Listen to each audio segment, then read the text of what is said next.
Alex was a freelance journalist known for chasing odd stories. When he received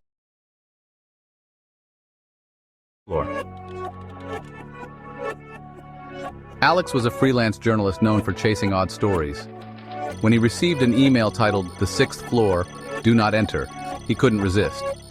The email detailed a condemned office building in the heart of the city. Its sixth floor was allegedly cursed, and anyone who entered either vanished or went insane. Skeptical but intrigued, Alex decided to investigate. The building stood eerily in the cold, damp evening.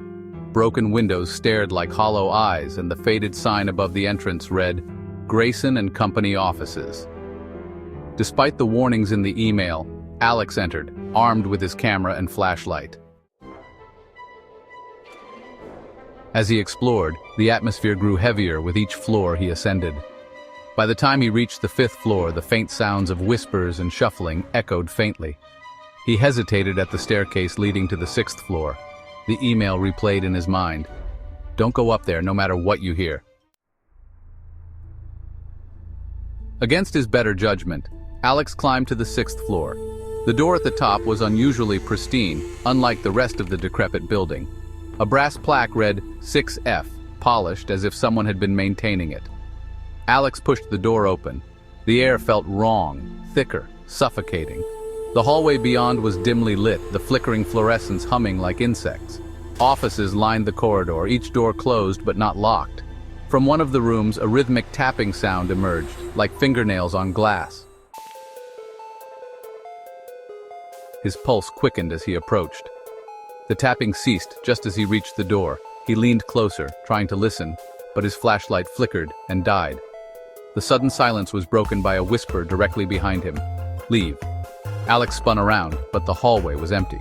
Determined to uncover the truth, Alex entered one of the offices. Inside, a desk sat under a single working light bulb. On the desk lay a dusty stack of personnel files. On the desk lay a rotary phone. The phone suddenly rang, shattering the silence. Hesitantly, Alex picked it up. "You shouldn't have come here." Before Alex could respond, the line went dead. He noticed the name on the file in front of him, Eleanor Grayson. She had been the secretary of the building's original owner. Her file was marked with a red stamp, "Missing." A loud crash from the hallway made him jump. He rushed out only to see footprints, wet, bare footprints leading further into the floor. The trail ended at a glass-walled conference room. Inside, Alex saw blurry figures sitting around a table. Their outlines shimmered like heat waves, and their faces were indistinct. He crept closer, pressing his face to the glass. The figures turned in unison, their featureless heads tilting as if they sensed him.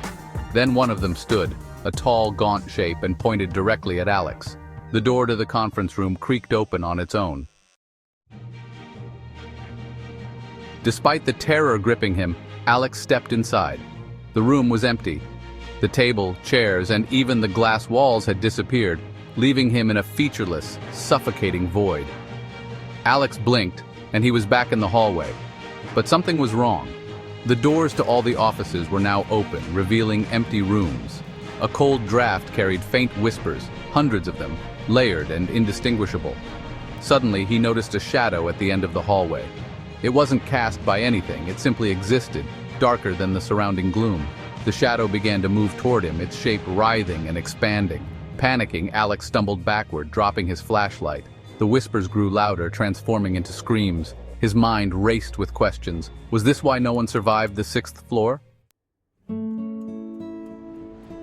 He turned to run, but found himself face to face with Eleanor Grayson. Her face was grotesquely contorted, her eyes sunken black pits. She opened her mouth, but instead of speaking, an otherworldly roar erupted, shaking the walls. Alex awoke outside the building, lying on the cold pavement. His camera and flashlight were gone. The building looked the same, but the sixth floor's windows were now pitch black, as though the floor had been erased. When he returned home, Alex found his laptop on and opened to an unsent email in his drafts folder. The subject line read, "The sixth floor, do not enter." Below it, the body contained only one sentence, "You are next." From that day forward, Alex avoided darkened hallways and abandoned buildings, but every so often he'd catch a glimpse of Eleanor's distorted face reflected in a window or a shadow that moved when it shouldn't. Alex realized the truth too late. No one escapes the 6th floor, they simply bring it with them.